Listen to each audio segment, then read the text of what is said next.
শাহরাস্তির ঠাকুর বাজারে অস্বাস্থ্যকর পরিবেশে খাদ্যপণ্য প্রস্তুত করার অপরাধে ভ্রাম্যমাণ আদালত কর্তৃক 10,000 টাকা জরিমানা।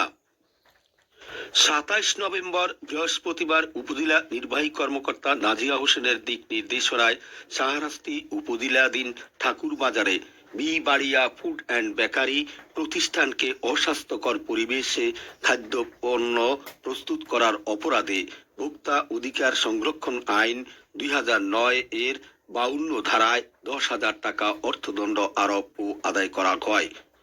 ভ্রাম্যমাণ আদালত পরিচালনা করেন উপজেলা সহকারী কমিশনার ভূমি হিল্লোল চাকমা। সহযোগিতায় ছিলেন শাহরাস্তি থানার পুলিশ।